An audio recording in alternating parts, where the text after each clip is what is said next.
Yeah, that's right. It's quite loud here, so forgive me, I can't hear you very well. We're on the Prime Minister's plane. You can see it. Here I am on the steps.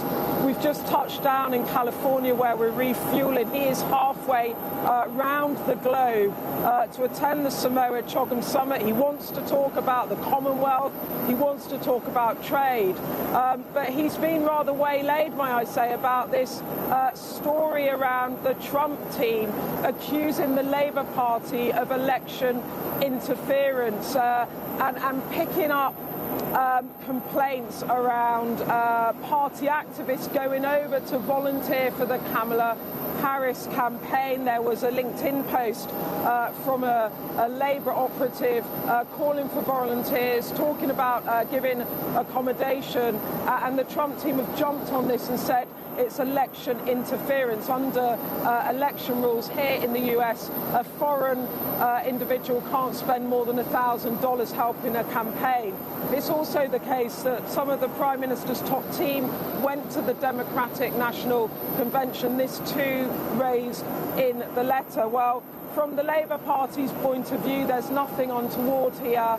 Activists have been helping out, but on their own terms and paying for their own accommodation or being given accommodation by people that work on the Kamala Harris campaign. But it has caused, obviously, Keir Starmer a bit of an issue. We asked him about it on the plane over. He said he'd established a good relationship with Donald Trump. He didn't think that this would jeopardise his relationship. He also made it clear that these were volunteers, that nothing has broken electoral rules in the UK.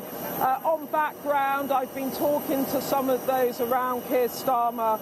I think there's a sense within the Labour Party that this is more a domestic play, actually, by Donald Trump. It's about having a pop at the Harris campaign to paint them as being left-wing and associating them with a centre-left government here in the UK. Nobody has been paid, Labour sources insist, from the Harris campaign. Nobody was there to advise the Harris campaign at that Democratic convention where the Director of Comms and the now Chief of Staff, Morgan McSweeney, attended. But it's all kind of bad noise, if you like, that the Prime Minister doesn't need so close out from the US election where Donald Trump is neck and neck with Kamala Harris and could well become President-elect in but a few weeks' time. He wants to have a good relationship with the Republican nominee. That's why he spent time at UNGA. They went over and had a dinner together at Trump Tower just last month.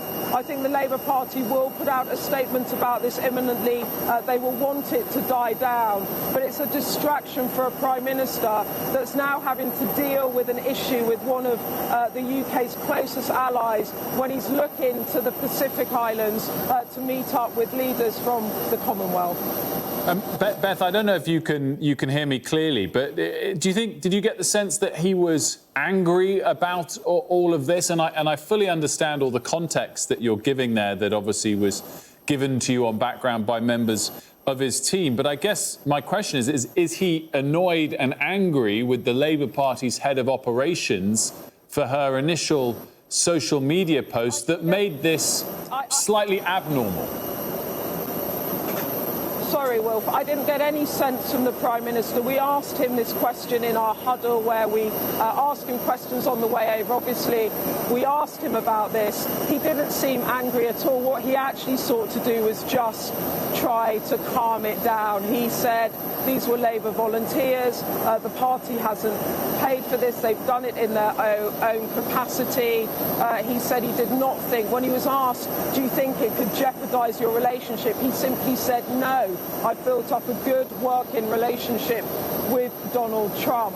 But obviously it has raised loads of questions around what the Labour Party is doing. And to that to the head of operations that put up that now deleted LinkedIn post, it was probably quite poorly worded because it sort of did imply that the party could be paying or helping out with accommodation costs. They've since made it clear that is not the case. This is all done on a voluntary basis. And also there is a strong history between these two parties doing this, sending volunteers in elections. I mean, the Democratic Convention, there's been a long-standing tradition that the Labour Party sends people over to observe that event. This is not, someone stressed to me, about giving advice to the campaign team.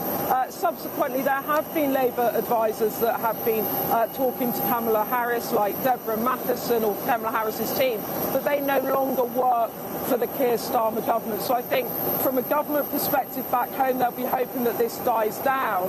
But from a Trump perspective, I think the view in London is that this is a useful tool for him to make a noise about Kamala Harris being left-wing. It's one of his key attack lines to her.